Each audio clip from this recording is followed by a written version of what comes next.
Dear students, now we are going to study next type of specialized connective tissue, the bone. This is a diagram representing the internal view of any bone. किसी भी typical bone का अगर आप internal view study करना चाहते हैं तो वो कुछ ऐसा दिखाई देता है. Now let's study what are the special layers in a bone. इसके सबसे बाहर की जो elongated axis आपको दिखाई दे रही है, this elongated axis of any bone is known as shaft. और उसके जो अपर और उसके जो लोअर एंड्स हैं, these are known as the epiphysis regions. So इसके अपर लोअर एंड्स को हम epiphysis कहते हैं और इसकी elongated axis को आप shaft कहते हैं. Now see its internal view. यहाँ पे आप देखिए, सबसे बाहर से शुरू करते हैं. इसके सबसे बाहर आपको एक ब्लैक लाइनिंग दिखाई दे रही है. This black lining is the periosteum, and after this periosteum, inner to this periosteum there is a space in which we have filled a blue colored substance. यहाँ पर ब्लू कलर से representation दी गई है एक सब्सटेंस की, एक ground substance की जो इस स्पेस में फिलअप है. तो इस एरिया को हम कहते हैं इसकी मैट्रिक्स. तो सबसे बाहर की लेयर पेरियोस्टियम, उसके बाद ये मैट्रिक्स हुआ और फिर इस मैट्रिक्स के बाद भी आपको एक ब्लैक कलर की लेयर दिखाई दे रही है. This innermost black layer is known as endosteum. तो आप अगर किसी एक बोन को देखते हैं तो आपको सबसे बाहर से अगर आप काउंट करना शुरू करते हैं तो आप यहाँ पर 3 लेयर्स को ऑब्जर्व कर सकते हैं. The outer most is the periosteum, then matrix and then endosteum. Okay, अब ये डिटेल में कैसे दिखाई देती हैं, माइक्रोस्कोप में कैसा दिखाई देगा वो हम स्टडी करेंगे. लेकिन उससे पहले अभी बोन का इंटरनल व्यू स्टडी कर लेते हैं. जैसे अगर इस एंडोस्टियम से आगे चलेंगे तो आपको यहाँ पर एक स्पेस दिखाई दे रही है. This space is the marrow cavity. ये जो भी स्पेस है यहाँ पर, ये एरिया, इसे आप मैरो कैविटी के नाम से जानते हैं. Now this marrow cavity, this space is having 2 types of cells. जैसे ये वाला आप एरिया देखिए, ये आपको रेड कलर से दिखाया गया है दोनों तरफ. एपिफाइसिस रीजन में आपको ये एरिया, ये मैरो कैविटी रेड कलर से दिखाई गई है क्योंकि यहाँ पर रेड ब्लड सेल्स या एरिथ्रोसाइट्स काफ़ी ज़्यादा प्रोड्यूस होती हैं. Means it is, this area is abundant, it is rich in the erythrocytes और द आरबीसीज. सो ये एरिया, बिकॉज यहाँ पर आरबीसीज हैं, and why RBCs are there, actually it is the site where RBCs are produced. ये ऐसा area है जहाँ पर आरबीसीज का प्रोडक्शन होता है. And this area is known as red bone marrow. ये मैरो कैविटी है और इस मैरो कैविटी में स्पेशलाइज्ड मैरो सेल्स हैं, बोन मैरो सेल्स हैं, जो जिनको आप स्टेम सेल्स भी कह सकते हैं. स्टेम सेल्स अनडिफ्रेंशिएटेड सेल्स होती हैं जो किसी भी टाइप की सेल्स में ट्रांसफॉर्म हो सकती हैं. तो यहाँ पर इन एरियाज में जो सेल्स हैं, स्टेम सेल्स हैं, वो कंटिन्यूसली डिफ्रेंशिएट होती रहती हैं रेड ब्लड सेल्स के अंदर. सो हमारे ब्लड सेल्स की फैक्ट्री कहाँ पे है? This is this area. Red bone marrow is the factory for RBCs and the डब्ल्यूबीसीज. ओके, तो जब भी ब्लड सेल्स को रिप्लेस किया जाता है, ओल्ड ब्लड सेल्स जो हैं वो बॉडी से डिस्कार्ड कर दी जाती हैं, लेकिन उनकी जगह जो नई सेल्स आती हैं उनको रिप्लेस करने के लिए वो नई सेल्स यहीं से तैयार होके आती हैं from this red bone marrow area. अब यहाँ पर देखिए, इस एरिया को हमने येलो कलर से दिखाया है. This area is representing the yellow bone marrow.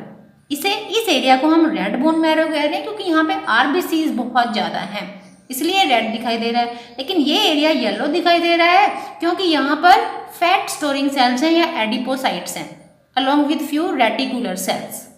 सो ये जो एरिया है जिसमें एडिपोसाइट्स हैं, इसको हम येलो बोन मैरो कह रहे हैं.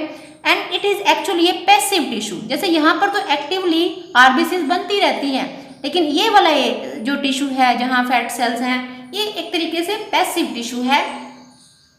And this passive tissue which it at time, ये जब जरूरत पड़ती है तब क्या होता है कि यही वाली जो सेल्स हैं, एडिपोसाइट्स वाला जो एरिया है, it at time of emergency it changes into red bone marrow to produce blood carbs, blood cells. अगर आरबीसी प्रोडक्शन की डिमांड ज़्यादा है तो इन दैट केस यही yellow bone marrow red bone marrow में चेंज हो सकती है। ओके, सो ये हमने एक टिपिकल बोन का इंटरनल व्यू स्टडी किया कि सबसे बाहर से अगर हम शुरू करते हैं तो 3 लेयर्स आपको दिखाई देंगी, फिर उसके बीच में एक कैविटी है जहाँ पर स्पेशल एरियाज हैं। एक एरिया को आप रेड बोन मैरो कह रहे हैं, दूसरे एरिया को आप येलो बोन मैरो कह रहे हैं। Okay, now let's study this 3 layers. ये जो लेयर हैं एंडोस्टियम, मैट्रिक्स एंड पेरियोस्टियम, इनको डिटेल में स्टडी करते हैं। इसके लिए हमें एक डायग्राम की हेल्प लेनी होगी and I have drawn A diagram hair. आप यहाँ पर इस डायग्राम को स्टडी करेंगे तो एक बार इसके साथ हम ये रिलेट कर लेते हैं। इन दिस डायग्राम ये देखिए, सबसे बाहर की जो ये लेयर है, दिस लेयर, ये इसकी ये आउटर मोस्ट लेयर दिखाई गई है पेरियोस्टियम। ठीक है, उसके बाद ये जो ब्लू कलर का एरिया है जो यहाँ पे हम डिटेल में पढ़ेंगे वो ये है, जो यहाँ पे आपको बताया था एक स्पेस दिख रही है जिसमें कोई मटेरियल फिलअप है। और फिर इस मैट्रिक्स से आगे जो अंदर वाली जो लेयर है, mean inner most layer endosteum layer, वो यहाँ पे दिखाई गई है। ओके, सो ये क्लियर है आपको। यहाँ पर 3 लेयर्स हैं,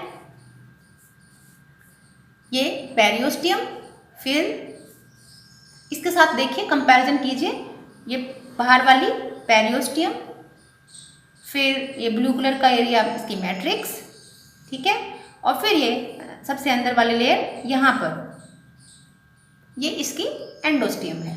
तो यहाँ पे एक बार हम इसको डिटेल में स्टडी करते हैं कि अगर इसको इस बोन का क्रॉस सेक्शन अगर आप माइक्रोस्कोप में देखते हैं तो आपको यहाँ पर किस तरह के स्ट्रक्चर्स दिखाई देते हैं।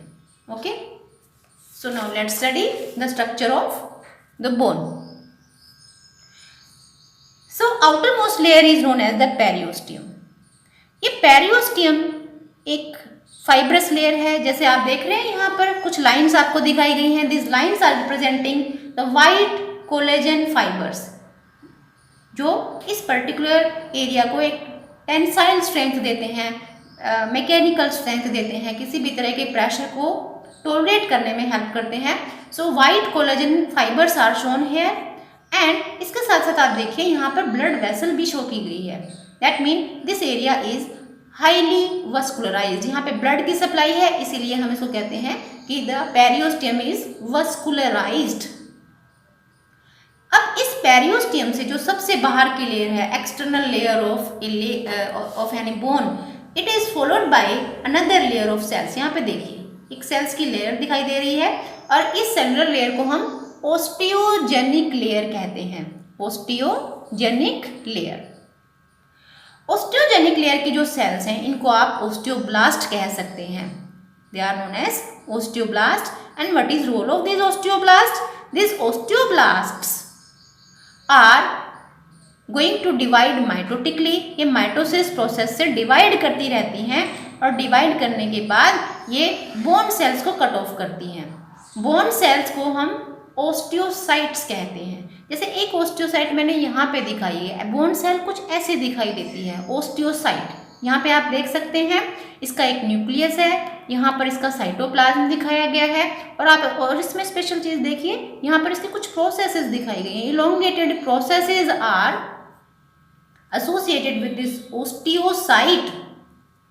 ठीक है, तो इन ओस्टियोसाइट्स को कट ऑफ करने का काम, यानी जो ये कहाँ से बन के आ रही हैं, they are cut off by this osteogenic layer.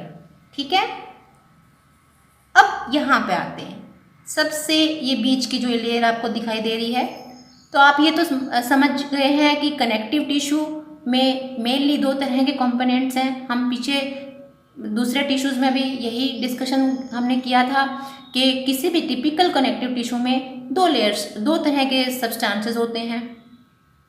One component is the living component, means उसमें सेल्स नजर आएंगे, जैसे ये सेल है, this is the living component of the bone connective tissue. While जो दूसरा कंपोनेंट है वो मैट्रिक्स होना चाहिए। तो यहाँ पर ये एरिया ये बोन की मैट्रिक्स को रिप्रेजेंट करता है। अब यहाँ पे आपको ये कुछ दूसरे टिश्यूज से कुछ अलग सा दिखाई दे रहा है, तो इसको स्टडी करते हैं। देखिए बोन सबसे ज़्यादा हार्ड टिश्यू है। It is the hardest tissue of our body. ये सॉलिड है, ये फर्म है। एंड अगर बात करें कि सबसे ज़्यादा स्ट्रेंथ किस टिश्यू में है, कौन ऐसा टिश्यू जो सबसे ज़्यादा प्रेशर को टॉलरेट कर सकता है, तो वो बोन है, hardest tissue of our body. और वो हार्डेस्ट टिश्यू किस लिए है? क्योंकि इसके जो मैट्रिक्स में कुछ स्पेशल सब्सटेंसेस ऐसे हैं जो इसको इतनी स्ट्रेंथ देते हैं। So what is special in its matrix? The matrix of a bone is deposited with a special substance known as ओसिन। इसकी खासियत ये है कि इस मैट्रिक्स में, बाकी तो देखिए जैसे दूसरे कनेक्टिव टिश्यूज़ में ग्लाइकोप्रोटीन्स होते हैं, फाइबर्स होते हैं, कोलेजन फाइबर्स, या आपने इलास्टिन फाइबर्स के बारे में पढ़ा है। इस तरह के फाइबर्स तो हर कनेक्टिव टिश्यू में हमने डिस्कस किए हैं, लेकिन यहाँ पर स्पेशली हम बात करते हैं एक स्पेशल कंपोनेंट की जिसको आप कहते हैं ओसिन। सो ओसिन प्रोटीन की डिपोजिशन की वजह से ये मैट्रिक्स काफ़ी हार्ड होती है। एंड इसके साथ साथ this matrix is also deposited with in number of salts, जैसे कैल्शियम, फॉस्फेट, कार्बोनेट, सल्फ, इस तरह के सॉल्ट्स की डिपोजिशन बोन में होती है। इसीलिए इस डिपोजिशन की वजह से ये मैट्रिक्स काफ़ी स्ट्रॉन्ग है, हार्ड है। तो अगर हम एक आइडिया लेना चाहें कि बोन में मेनली मैट्रिक्स में कौन कौन से कंपोनेंट्स हो सकते हैं, तो मैट्रिक्स में भी एक तो इनऑर्गेनिक सॉल्ट्स होंगी, जैसे अभी बात की कि कैल्शियम, फॉस्फेट, कार्बोनेट, इस तरह के सॉल्ट्स होते हैं, ये इनऑर्गेनिक सब्सटेंस हुए। और इसमें ऑर्गेनिक मटेरियल भी होता है, जैसे हम बात करते हैं ग्लाइकोप्रोटीन्स की या ओसिन प्रोटीन की। तो ऑर्गेनिक और इनऑर्गेनिक दोनों तरह के कंपोनेंट्स इस मैट्रिक्स में आपको मिलते हैं। Okay, hardest tissue is just because of this matrix. अब आप देखिए इस मैट्रिक्स के डिपोजिशन, जो आपको ये जो कुछ स्पेशल सा दिखाई दे रहा है, इसको हम समझने के लिए एक डायग्राम बनाते हैं। देखिए यहाँ पर आप इस डायग्राम को समझने के लिए कि अगर सेल्स, ये मैट्रिक्स है, जैसे यहाँ पर हम एक एरिया दिखाते हैं, we are showing this area and this area in which we have to deposit this matrix. हम मान लीजिए कि हम इतना एरिया और इसमें हम मैट्रिक्स को डिपोजिट करना चाहते हैं। So this matrix is deposited in A special वे। ये कुछ ऐसे डिपोजिट होती है, इस तरीके से। It is deposited in a typical way in the form of concentric rings. आपको ये ऐसे नहीं है कि सिंपल ऐसे आप इसको डिपॉजिट कर सकते हैं, this is not the way. ये कुछ रिंग्स की फॉर्म में अपने आप को डिपॉजिट करती है।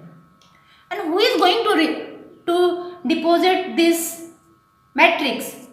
ये मैट्रिक्स ओस्टियोसाइट्स रिलीज करती हैं, और उन डिपोजिशन की जो एक स्पेशल डायरेक्शन है, इसकी वजह से ये मैट्रिक्स आपको कुछ ऐसे रिंग्स की फॉर्म में दिखाई देती है। तो वही रिंग्स हमने यहाँ पे दिखाई है। ये जितना भी एरिया है ब्लू कलर से दिखाया गया है, ये जितना भी एरिया यहाँ पे मैट्रिक्स है, लेकिन ये मैट्रिक्स इस तरीके से अरेंज है, ठीक है।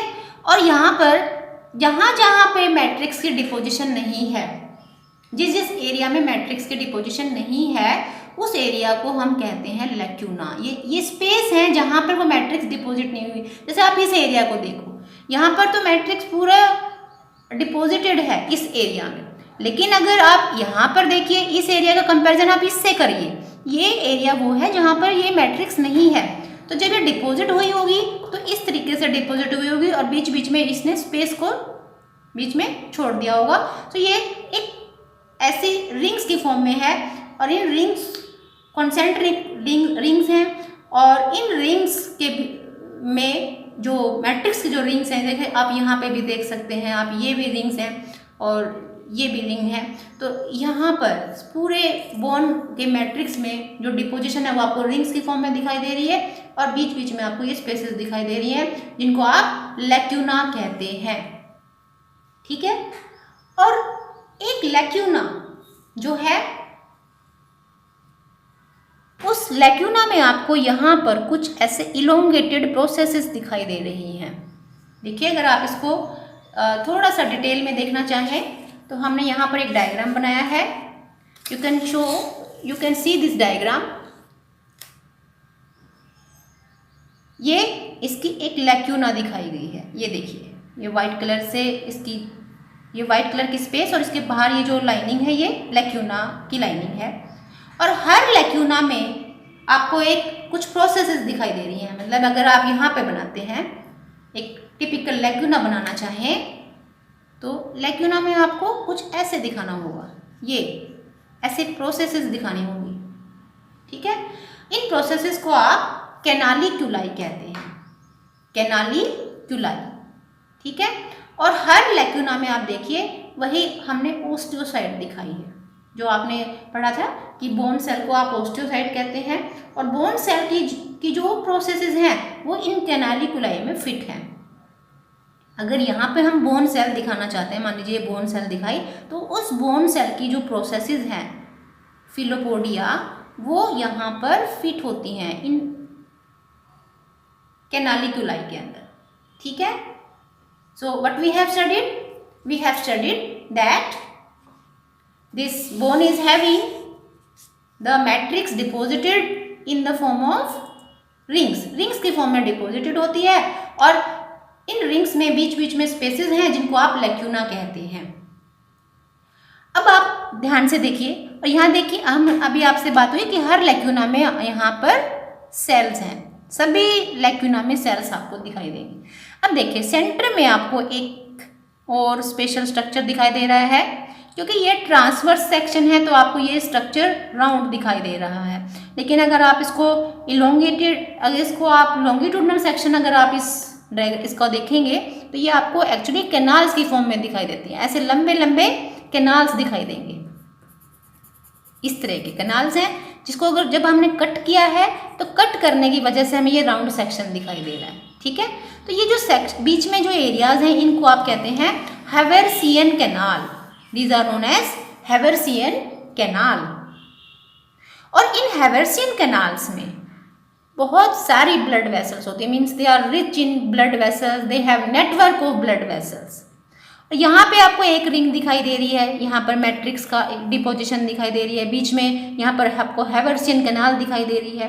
तो यहाँ ये एक आइसोलेटेड सिस्टम नहीं है, एक हैवर्सियन कैनाल दूसरी हैवर्सियन कैनाल के साथ इंटरकनेक्टेड होती है। जैसे हम यहाँ पर अगर एक हैवर्सियन कैनाल दिखाते हैं, ठीक है, इसके साथ ही दूसरी जगह पे दूसरी हैवर्सियन कैनाल है, तो ये आपस में एक दूसरे के साथ लिंक भी होती हैं।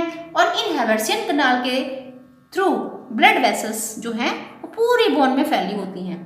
तो हम यहाँ पे पढ़ रहे थे कि पेरियोस्टियम में ब्लड वेसल्स हैं, लेकिन हम ये नहीं कहेंगे कि इस मैट्रिक्स में ब्लड वेसल्स नहीं है। This is also rich in blood vessels. वो ब्लड वेसल्स कहाँ पे हैं? They are present in this Haversian canals. जितने भी ये एरियाज हैं इनके अंदर हैं, और ये सभी कैनाल्स आपस में एक दूसरे से इस तरीके से जुड़े हुए हैं, नेटवर्क है पूरा का पूरा। ओके, तो ये जो लैक्यूना आपको दिखाई दे रहे हैं, इन लैक्यूना को हम एक नाम देते हैं, these are known as lamellae. ये स्पेसेस को हम एक नाम देते हैं लैमिली। और क्योंकि ये हैवर्सियन कैनाल है तो इसके चारों तरफ जो ये लैक्यूना आपको दिखाई दे रहे हैं, स्पेसेस दिखाई दे रहे हैं, इनको आप कहते हैं हैवर्सियन लैमिली। लैमिली एक्चुअली जो टर्म है हम देते हैं जो मैट्रिक्स डिपोजिटेड है रिंग्स की फॉर्म में, that is known as lamellae. Lamellae is the matrix deposited in the form of rings. और हर लैमिले में आपको यहाँ पे स्पेस दिखाई दे रही है। इन स्पेसेस को आप क्या कहते हैं? लैक्यूना कहते हैं। लैक्यूना के पास ऐसे आपको ये जो कैनालिकुलाई दिखाई दे रही है, हर स्पेस में आपको कैनालिकुलाई दिखाई देता है, और कैनालिकुलाई के हर लैक्यूना के अंदर एक ऐसी ओस्टियोसाइट होती है। ठीक है, नाउ ये जो लैक्यूना है और हैवर्सियन कैनाल, इसके साथ साथ ये जो मैट्रिक्स, इतना एरिया, ये पूरा का पूरा एरिया देखिए, इसमें क्या क्या है? स्पेस है, मैट्रिक्स है और ये कैनाल है।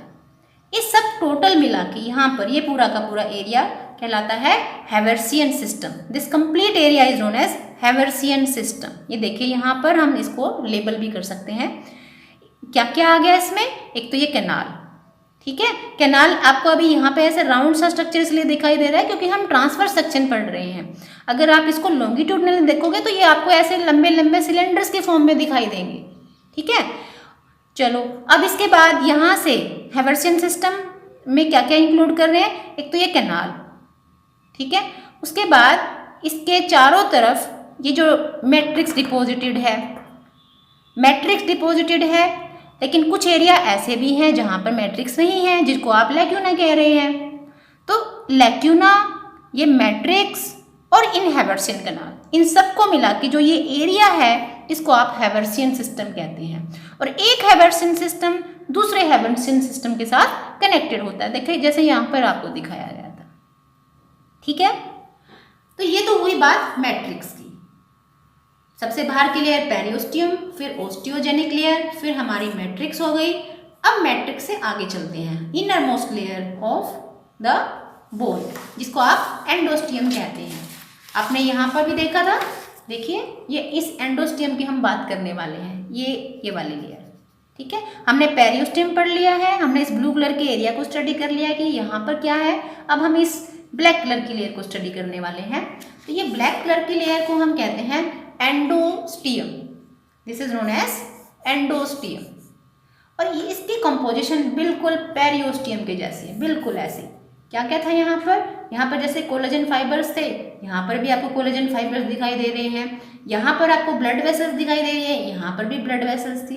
बिल्कुल सेम वही लेयर है, बस ये सबसे बाहर की लेयर है इसलिए पेरिओस्टियम बोल रहे हैं। ये इनर मोस्ट लेयर है इसलिए हम इसको एंडोस्टियम कह रहे हैं। तो यहाँ से लेके ये पूरा स्ट्रक्चर पेरिओस्टियम, मैट्रिक्स और एंडोस्टियम को मिला के इसकी ये जो आपने लेयर पढ़ी थी, ये वाली, ये सबसे बाहर की जो लेयर्स हैं किसी भी बोन की, वो रिप्रेजेंट करती हैं। ओके, अब इस एंडोस्टियम से अगर हम आगे चलना चाहें तो क्या नजर आएगा? After this endosteum there will be the marrow cavity. ये मैरो कैविटी आ जाती है इसके बाद उसमें, जिसमें आपने रेड बोन मैरो या येलो बोन मैरो को पढ़ा है। Okay, so this is the structure of bone, internal view of any bone. एक और ध्यान में रखिए बात, जैसे पेरिओस्टियम के बाद बिल्कुल ओस्टियोजेनिक लेयर थी, यहाँ पर भी ओस्टियोजेनिक लेयर है। तो जैसे जैसे बोन्स की सेल्स कट ऑफ होती हैं, जैसे ये वाली जो लेयर है ये अंदर की तरफ सेल्स को कट ऑफ करेगी, ओस्टियोसाइट्स बनाती है, ऐसे ही ओस्टियोसाइट्स इनर लेयर भी बनाती है। तो जो लॉन्ग बोन्स होते हैं वो दोनों तरफ से ग्रो करते हैं, they have by directional growth, क्योंकि यहाँ से भी सेल्स कट ऑफ होंगी और यहाँ से भी सेल्स कट ऑफ होंगी। सेल्स कट ऑफ होने के बाद क्या करेंगे? वो मैट्रिक्स को डिपॉजिट करेंगे। तो ये एरिया बढ़ता है, जो ग्रोथ होती है किसी भी बोन की वो बाई डायरेक्शनल होती है, क्योंकि दोनों तरफ ऐसी लेयर्स हैं जो सेल्स को बनाती है। जैसे ओस्टियोजेनिक लेयर आपको यहाँ पे भी दिखाई दे रही है और इस यहाँ पर इस लेयर में भी दिखाई दे रही है। Okay, now let's discuss about the functions of the bone.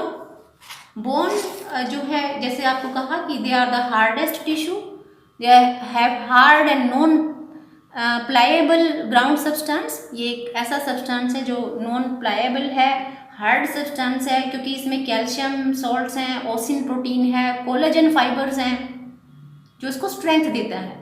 तो इस वजह से, क्योंकि काफ़ी स्ट्रॉन्ग टिश्यू है, this helps in providing structural framework to the body. हमारे बॉडी के जितने भी बॉडी पार्ट्स हैं उनको सपोर्ट करने का काम, उनको एक फ्रेमवर्क देने का काम हमारे बोन्स करते हैं।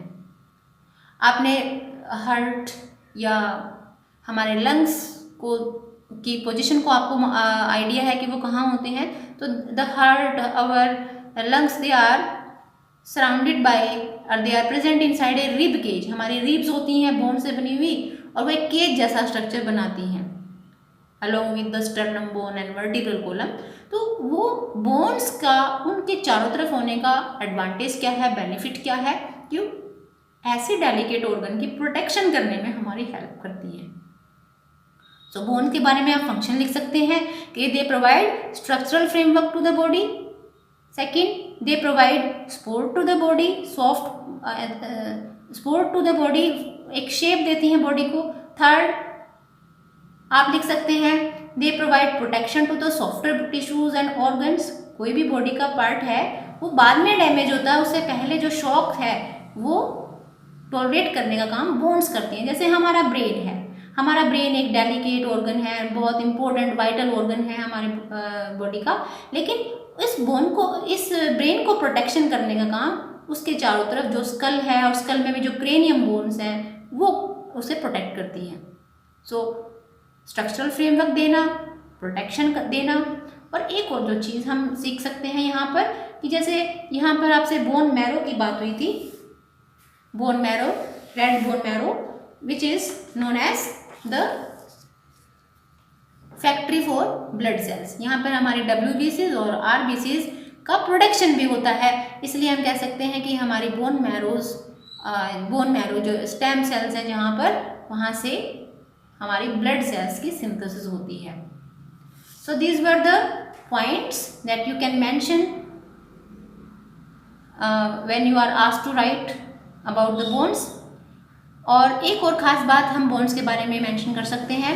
आपको मालूम है कि बोन्स के साथ हमारी मसल्स अटैच होती हैं, तो हमारी जो मूवमेंट है वो सिर्फ बोन्स की वजह से पॉसिबल होती है। Muscles help us to move, जो मूवमेंट होगी, लोकोमोशन होगी, वो बोन्स, वो मसल्स हमारी हेल्प करती हैं, लेकिन बॉडी के सिस्टम को सपोर्ट करना, पूरी बॉडी के वेट को टॉलरेट करना, ये हमारी बोन्स करती हैं। सो now let's again revise the features of bone.